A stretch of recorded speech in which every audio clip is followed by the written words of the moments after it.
ಪ್ರಯಾಣ ಬೆಳೆಸಲಿದ್ದಾರೆ ಶುಭಾಂಶು ಶುಕ್ಲಾ. ಕೆಲವೇ ಕ್ಷಣಗಳಲ್ಲಿ ಇಂಟರ್ನ್ಯಾಷನಲ್ ಸ್ಪೇಸ್ ಸ್ಟೇಷನ್ನಿಂದ ಅನ್ಡಾಕಿಂಗ್ ಆರಂಭ ಆಗುತ್ತೆ.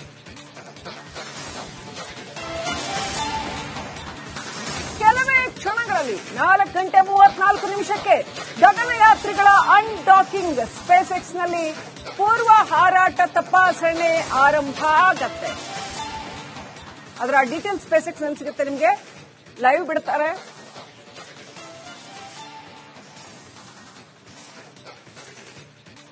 ಪೂರ್ವ ಹಾರಾಟ ತಪಾಸಣೆಯ ನಂತರ ಈ ಡ್ರ್ಯಾಗನ್ ಕ್ಯಾಪ್ಸೂಲ್ ಅನ್ನ ಪ್ರವೇಶ ಮಾಡ್ತಾರೆ ಶುಭಾಂಶು ಶುಕ್ಲಾ.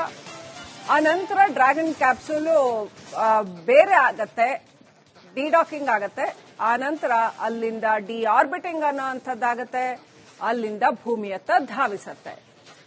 ನಾಳೆ 22 ಗಂಟೆಗಳ ಕಾಲ ಪ್ರಯಾಣ ಮಾಡಿ ನಾಳೆ ಮಧ್ಯಾಹ್ನ 3 ಗಂಟೆ ಅಷ್ಟೊತ್ತಿಗೆ ಕ್ಯಾಲಿಫೋರ್ನಿಯಾಕ್ಕೆ ಬಂದು ಸ್ಪ್ಲಾಶ್ ಡೌನ್ ಅಂತ ಹೇಳ್ತಾರೆ. ಅದನ್ನ ಅಂದ್ರೆ ನೀರಿನಲ್ಲಿ ಇಳಿಸ್ತಾರೆ ಅದನ್ನ, ನೌಕೆಯನ್ನ. ಸೊ ಸ್ಪ್ಲಾಶ್ ಡೌನ್ ಆಗುತ್ತೆ. ಅಲ್ಲಿಂದ ಕ್ಯಾಲಿಫೋರ್ನಿಯಾ ಕರಾವಳಿಯಲ್ಲಿ ಸ್ಪ್ಲಾಶ್ ಡೌನ್ ಆಗುತ್ತೆ. ಅಲ್ಲಿಂದ ಅವರನ್ನ ಬೇರೆ ಬೋಟ್ ಅಥವಾ ಬೇರೆ ವಾಹಕದ ಮುಖಾಂತರ ಕರ್ಕೊಂಡು ಬರ್ತಾರೆ.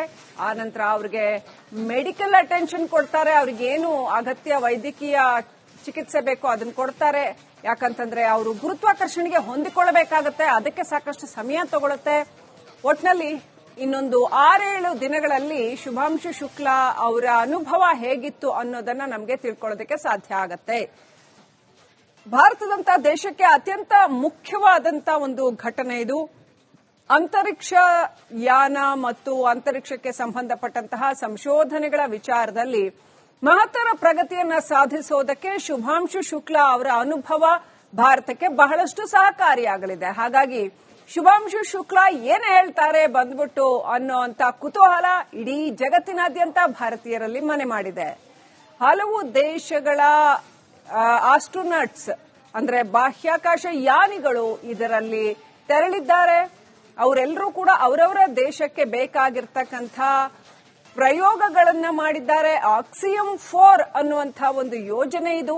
ಆಸ್ ಆಫ್ ನೌ ಈ ಯೋಜನೆ, ಅಂಟಿಲ್ ನೌ ಈ ಯೋಜನೆ ಯಶಸ್ವಿಯಾಗಿದೆ ಅಂತ ಹೇಳಲಾಗಿದೆ. ಭಾರತಕ್ಕೆ ಸಂಬಂಧಪಟ್ಟಂತೆ ಸುಮಾರು 7 ಪ್ರಮುಖ ಪ್ರಯೋಗಗಳನ್ನ ಶುಭಾಂಶು ಶುಕ್ಲಾ ಮಾಡಿದ್ದಾರೆ ಅಂತ ಹೇಳಲಾಗಿದೆ. ಆ ಪ್ರಯೋಗಗಳ ರಿಸಲ್ಟ್ ಏನು, ಅನುಭವ ಏನು, ಈ ಎಲ್ಲ ವಿಚಾರಗಳು ಶುಭಾಂಶು ಶುಕ್ಲಾ ಅವರಿಂದಾನೇ ತಿಳಿಯಲಿದೆ ಕೆಲವೇ ದಿನಗಳ ನಂತರ. 4:31 ಇವಾಗ 4:34 ಅನ್ಡಾಕಿಂಗ್ ಆರಂಭ ಆಗತ್ತೆ. ಈಗ ಆಲ್ರೆಡಿ ಅವರು ಡ್ರ್ಯಾಗನ್ ಕ್ಯಾಪ್ಸೂಲ್ ಒಳಗಡೆ ಕೂತಿದ್ದಾರೆ ಅಂತ ಹೇಳಲಾಗ್ತಾ ಇದೆ. ಅವರು ಸ್ಪೇಸ್ ಸೂಟ್, ಅವ್ರು ಏನು ರೆಗ್ಯುಲರ್ ಧರಿಸ್ತಾರೆ ಆ ಸ್ಪೇಸ್ ಸೂಟ್ ನ ಹಾಕೊಂಡಿದ್ದಾರೆ. ಯಾಕಂತಂದ್ರೆ ಯಾವುದೇ ರೀತಿಯ ಪ್ರಾಣಾಪಾಯ ಆಗದೇ ಇರಲಿ, ಯಾವುದೇ ರೀತಿಯ ಸಮಸ್ಯೆ ಆಗದೇ ಇರಲಿ, ಹೊರಗಿನ ವಾತಾವರಣ ಏರುಪೇರಾದಲ್ಲಿ ಅದು ಯಾವುದೇ ಕಾರಣಕ್ಕೂ ಇವರ ಜೀವಗಳ ಮೇಲೆ ಅಪಾಯ ತರದೇ ಇರಲಿ ಅಂತ ಸ್ಪೇಸ್ ಸೂಟ್ ಏನ್ ಬರುತ್ತೆ ಅದರಲ್ಲಿ ಆಕ್ಸಿಜನ್ ಸಪ್ಲೈಯಿಂದ ಹಿಡಿದು ರಕ್ಷಣಾತ್ಮಕವಾಗಿ ಏನೆಲ್ಲ ಬೇಕೋ ಅವೆಲ್ಲ ಇರುತ್ತೆ. ಅದನ್ನ ಧರಿಸಿ ಈ ಡ್ರ್ಯಾಗನ್ ಕ್ಯಾಪ್ಸೂಲ್ ಒಳಗಡೆ ಕೂತ್ಕೊಂಡಿದ್ದಾರೆ.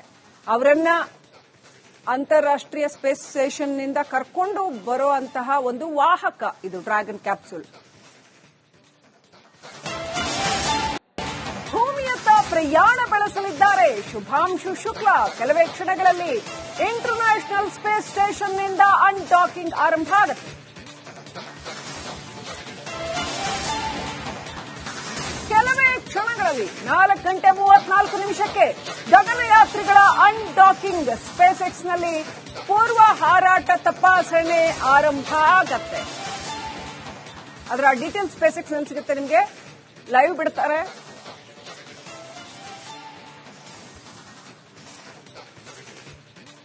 ಪೂರ್ವ ಹಾರಾಟ ತಪಾಸಣೆಯ ನಂತರ ಈ ಡ್ರ್ಯಾಗನ್ ಕ್ಯಾಪ್ಸೂಲ್ ಅನ್ನ ಪ್ರವೇಶ ಮಾಡ್ತಾರೆ ಶುಭಾಂಶು ಶುಕ್ಲಾ. ಆ ನಂತರ ಡ್ರ್ಯಾಗನ್ ಕ್ಯಾಪ್ಸೂಲು ಬೇರೆ ಆಗತ್ತೆ, ಡಿಡಾಕಿಂಗ್ ಆಗತ್ತೆ. ಆ ನಂತರ ಅಲ್ಲಿಂದ ಡಿ ಆರ್ಬಿಟಿಂಗ್ ಅನ್ನೋಂಥದ್ದಾಗತ್ತೆ. ಅಲ್ಲಿಂದ ಭೂಮಿಯತ್ತ ಧಾವಿಸತ್ತೆ. ನಾಳೆ 22 ಗಂಟೆಗಳ ಕಾಲ ಪ್ರಯಾಣ ಮಾಡಿ ನಾಳೆ ಮಧ್ಯಾಹ್ನ 3 ಗಂಟೆ ಅಷ್ಟೊತ್ತಿಗೆ ಕ್ಯಾಲಿಫೋರ್ನಿಯಾಕ್ಕೆ ಬಂದು ಸ್ಪ್ಲಾಶ್ ಡೌನ್ ಅಂತ ಹೇಳ್ತಾರೆ. ಅದನ್ನ ಅಂದ್ರೆ ನೀರಿನಲ್ಲಿ ಇಳಿಸ್ತಾರೆ ಅದನ್ನ, ನೌಕೆಯನ್ನ. ಸೊ ಸ್ಪ್ಲಾಶ್ ಡೌನ್ ಆಗುತ್ತೆ. ಅಲ್ಲಿಂದ ಕ್ಯಾಲಿಫೋರ್ನಿಯಾ ಕರಾವಳಿಯಲ್ಲಿ ಸ್ಪ್ಲಾಶ್ ಡೌನ್ ಆಗುತ್ತೆ. ಅಲ್ಲಿಂದ ಅವರನ್ನ ಬೇರೆ ಬೋಟ್ ಅಥವಾ ಬೇರೆ ವಾಹಕದ ಮುಖಾಂತರ ಕರ್ಕೊಂಡು ಬರ್ತಾರೆ. ಆ ನಂತರ ಅವ್ರಿಗೆ ಮೆಡಿಕಲ್ ಅಟೆನ್ಷನ್ ಕೊಡ್ತಾರೆ. ಅವ್ರಿಗೇನು ಅಗತ್ಯ ವೈದ್ಯಕೀಯ ಚಿಕಿತ್ಸೆ ಬೇಕೋ ಅದನ್ನ ಕೊಡ್ತಾರೆ. ಯಾಕಂತಂದ್ರೆ ಅವರು ಗುರುತ್ವಾಕರ್ಷಣೆಗೆ ಹೊಂದಿಕೊಳ್ಳಬೇಕಾಗತ್ತೆ, ಅದಕ್ಕೆ ಸಾಕಷ್ಟು ಸಮಯ ತಗೊಳುತ್ತೆ. ಒಟ್ನಲ್ಲಿ ಇನ್ನೊಂದು 6-7 ದಿನಗಳಲ್ಲಿ ಶುಭಾಂಶು ಶುಕ್ಲಾ ಅವರ ಅನುಭವ ಹೇಗಿತ್ತು ಅನ್ನೋದನ್ನ ನಮಗೆ ತಿಳ್ಕೊಳ್ಳೋದಕ್ಕೆ ಸಾಧ್ಯ ಆಗತ್ತೆ. ಭಾರತದಂತ ದೇಶಕ್ಕೆ ಅತ್ಯಂತ ಮುಖ್ಯವಾದಂತ ಒಂದು ಘಟನೆ ಇದು.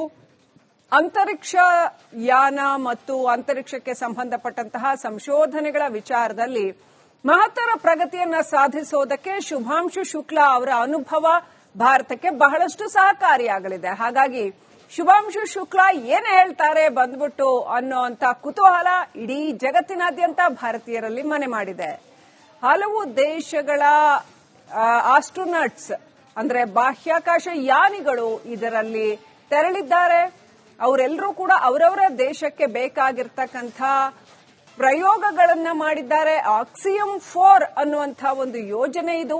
ಆಸ್ ಆಫ್ ನೌ ಈ ಯೋಜನೆ ಅಂಟಿಲ್ ನೌ ಈ ಯೋಜನೆ ಯಶಸ್ವಿಯಾಗಿದೆ ಅಂತ ಹೇಳಲಾಗಿದೆ. ಭಾರತಕ್ಕೆ ಸಂಬಂಧಪಟ್ಟಂತೆ ಸುಮಾರು 7 ಪ್ರಮುಖ ಪ್ರಯೋಗಗಳನ್ನ ಶುಭಾಂಶು ಶುಕ್ಲಾ ಮಾಡಿದ್ದಾರೆ ಅಂತ ಹೇಳಲಾಗಿದೆ. ಆ ಪ್ರಯೋಗಗಳ ರಿಸಲ್ಟ್ ಏನು, ಅನುಭವ ಏನು, ಈ ಎಲ್ಲ ವಿಚಾರಗಳು ಶುಭಾಂಶು ಶುಕ್ಲಾ ಅವರಿಂದಾನೇ ತಿಳಿಯಲಿದೆ ಕೆಲವೇ ದಿನಗಳ ನಂತರ. 4:31 ಇವಾಗ 4:34 ಅನ್ಡಾಕಿಂಗ್ ಆರಂಭ ಆಗತ್ತೆ. ಈಗ ಆಲ್ರೆಡಿ ಅವರು ಡ್ರ್ಯಾಗನ್ ಕ್ಯಾಪ್ಸೂಲ್ ಒಳಗಡೆ ಕೂತಿದ್ದಾರೆ ಅಂತ ಹೇಳಲಾಗ್ತಾ ಇದೆ. ಅವರು ಸ್ಪೇಸ್ ಸೂಟ್ ಅವ್ರು ಏನು ರೆಗ್ಯುಲರ್ ಧರಿಸ್ತಾರೆ ಆ ಸ್ಪೇಸ್ ಸೂಟ್ ನ ಹಾಕೊಂಡಿದ್ದಾರೆ. ಯಾಕಂತಂದ್ರೆ ಯಾವುದೇ ರೀತಿಯ ಪ್ರಾಣಾಪಾಯ ಆಗದೆ ಇರಲಿ, ಯಾವುದೇ ರೀತಿಯ ಸಮಸ್ಯೆ ಆಗದೆ ಇರಲಿ, ಹೊರಗಿನ ವಾತಾವರಣ ಏರುಪೇರಾದಲ್ಲಿ ಅದು ಯಾವುದೇ ಕಾರಣಕ್ಕೂ ಇವರ ಜೀವಗಳ ಮೇಲೆ ಅಪಾಯ ತರದೇ ಇರಲಿ ಅಂತ ಸ್ಪೇಸ್ ಸೂಟ್ ಏನ್ ಬರುತ್ತೆ ಅದರಲ್ಲಿ ಆಕ್ಸಿಜನ್ ಸಪ್ಲೈಯಿಂದ ಹಿಡಿದು ರಕ್ಷಣಾತ್ಮಕವಾಗಿ ಏನೆಲ್ಲ ಬೇಕೋ ಅವೆಲ್ಲ ಇರುತ್ತೆ, ಅದನ್ನ ಧರಿಸಿ ಈ ಡ್ರ್ಯಾಗನ್ ಕ್ಯಾಪ್ಸೂಲ್ ಒಳಗಡೆ ಕೂತ್ಕೊಂಡಿದ್ದಾರೆ. ಅವರನ್ನ ಅಂತಾರಾಷ್ಟ್ರೀಯ ಸ್ಪೇಸ್ ಸ್ಟೇಷನ್ ನಿಂದ ಕರ್ಕೊಂಡು ಬರುವಂತಹ ಒಂದು ವಾಹಕ ಇದು ಡ್ರ್ಯಾಗನ್ ಕ್ಯಾಪ್ಸೂಲ್. ಭೂಮಿಯತ್ತ ಪ್ರಯಾಣ ಬೆಳೆಸಲಿದ್ದಾರೆ ಶುಭಾಂಶು ಶುಕ್ಲಾ. ಕೆಲವೇ ಕ್ಷಣಗಳಲ್ಲಿ ಇಂಟರ್ನ್ಯಾಷನಲ್ ಸ್ಪೇಸ್ ಸ್ಟೇಷನ್ ನಿಂದ ಅನ್ಡಾಕಿಂಗ್ ಆರಂಭ ಆಗುತ್ತೆ.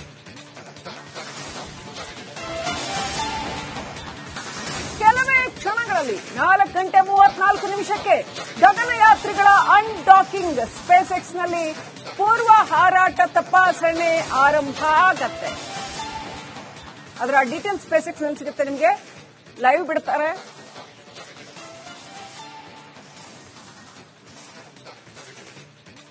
ಪೂರ್ವ ಹಾರಾಟ ತಪಾಸಣೆಯ ನಂತರ ಈ ಡ್ರ್ಯಾಗನ್ ಕ್ಯಾಪ್ಸೂಲ್ ಅನ್ನ ಪ್ರವೇಶ ಮಾಡ್ತಾರೆ ಶುಭಾಂಶು ಶುಕ್ಲಾ.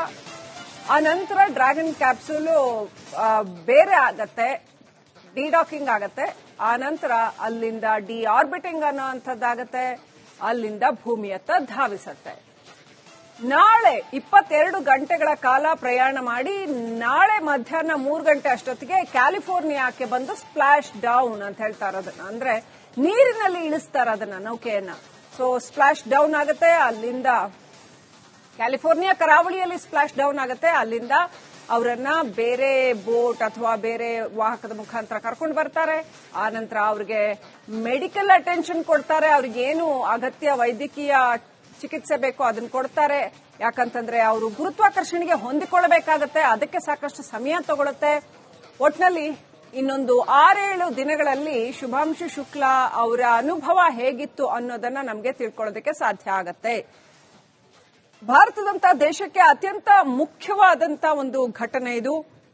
ಅಂತರಿಕ್ಷ ಯಾನ ಮತ್ತು ಅಂತರಿಕ್ಷಕ್ಕೆ ಸಂಬಂಧಪಟ್ಟಂತಹ ಸಂಶೋಧನೆಗಳ ವಿಚಾರದಲ್ಲಿ ಮಹತ್ತರ ಪ್ರಗತಿಯನ್ನ ಸಾಧಿಸೋದಕ್ಕೆ ಶುಭಾಂಶು ಶುಕ್ಲಾ ಅವರ ಅನುಭವ ಭಾರತಕ್ಕೆ ಬಹಳಷ್ಟು ಸಹಕಾರಿಯಾಗಲಿದೆ. ಹಾಗಾಗಿ ಶುಭಾಂಶು ಶುಕ್ಲಾ ಏನ್ ಹೇಳ್ತಾರೆ ಬಂದ್ಬಿಟ್ಟು ಅನ್ನೋಂತ ಕುತೂಹಲ ಇಡೀ ಜಗತ್ತಿನಾದ್ಯಂತ ಭಾರತೀಯರಲ್ಲಿ ಮನೆ ಮಾಡಿದೆ.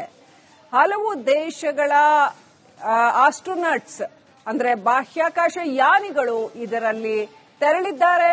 ಅವರೆಲ್ಲರೂ ಕೂಡ ಅವರವರ ದೇಶಕ್ಕೆ ಬೇಕಾಗಿರ್ತಕ್ಕಂಥ ಪ್ರಯೋಗಗಳನ್ನ ಮಾಡಿದ್ದಾರೆ. ಆಕ್ಸಿಯಂ 4 ಅನ್ನುವಂಥ ಒಂದು ಯೋಜನೆ ಇದು. ಆಸ್ ಆಫ್ ನೌ ಈ ಯೋಜನೆ ಅಂಟಿಲ್ ನೌ ಈ ಯೋಜನೆ ಯಶಸ್ವಿಯಾಗಿದೆ ಅಂತ ಹೇಳಲಾಗಿದೆ. ಭಾರತಕ್ಕೆ ಸಂಬಂಧಪಟ್ಟಂತೆ ಸುಮಾರು 7 ಪ್ರಮುಖ ಪ್ರಯೋಗಗಳನ್ನ ಶುಭಾಂಶು ಶುಕ್ಲಾ ಮಾಡಿದ್ದಾರೆ ಅಂತ ಹೇಳಲಾಗಿದೆ. ಆ ಪ್ರಯೋಗಗಳ ರಿಸಲ್ಟ್ ಏನು, ಅನುಭವ ಏನು, ಈ ಎಲ್ಲ ವಿಚಾರಗಳು ಶುಭಾಂಶು ಶುಕ್ಲಾ ಅವರಿಂದಾನೇ ತಿಳಿಯಲಿದೆ ಕೆಲವೇ ದಿನಗಳ ನಂತರ. 4:31 ಇವಾಗ 4:34 ಅನ್ಡಾಕಿಂಗ್ ಆರಂಭ ಆಗತ್ತೆ. ಈಗ ಆಲ್ರೆಡಿ ಅವರು ಡ್ರ್ಯಾಗನ್ ಕ್ಯಾಪ್ಸೂಲ್ ಒಳಗಡೆ ಕೂತಿದ್ದಾರೆ ಅಂತ ಹೇಳಲಾಗ್ತಾ ಇದೆ. ಅವರು ಸ್ಪೇಸ್ ಸೂಟ್ ಅವ್ರು ಏನು ರೆಗ್ಯುಲರ್ ಧರಿಸ್ತಾರೆ ಆ ಸ್ಪೇಸ್ ಸೂಟ್ ನ ಹಾಕೊಂಡಿದ್ದಾರೆ. ಯಾಕಂತಂದ್ರೆ ಯಾವುದೇ ರೀತಿಯ ಪ್ರಾಣಾಪಾಯ ಆಗದೇ ಇರಲಿ, ಯಾವುದೇ ರೀತಿಯ ಸಮಸ್ಯೆ ಆಗದೇ ಇರಲಿ, ಹೊರಗಿನ ವಾತಾವರಣ ಏರುಪೇರಾದಲ್ಲಿ ಅದು ಯಾವುದೇ ಕಾರಣಕ್ಕೂ ಇವರ ಜೀವಗಳ ಮೇಲೆ ಅಪಾಯ ತರದೇ ಇರಲಿ ಅಂತ ಸ್ಪೇಸ್ ಸೂಟ್ ಏನ್ ಬರುತ್ತೆ ಅದರಲ್ಲಿ ಆಕ್ಸಿಜನ್ ಸಪ್ಲೈಯಿಂದ ಹಿಡಿದು ರಕ್ಷಣಾತ್ಮಕವಾಗಿ ಏನೆಲ್ಲ ಬೇಕೋ ಅವೆಲ್ಲ ಇರುತ್ತೆ, ಅದನ್ನ ಧರಿಸಿ ಈ ಡ್ರ್ಯಾಗನ್ ಕ್ಯಾಪ್ಸೂಲ್ ಒಳಗಡೆ ಕೂತ್ಕೊಂಡಿದ್ದಾರೆ. ಅವರನ್ನ ಅಂತಾರಾಷ್ಟ್ರೀಯ ಸ್ಪೇಸ್ ಸ್ಟೇಷನ್ ನಿಂದ ಕರ್ಕೊಂಡು ಬರುವಂತಹ ಒಂದು ವಾಹಕ ಇದು ಡ್ರ್ಯಾಗನ್ ಕ್ಯಾಪ್ಸೂಲ್.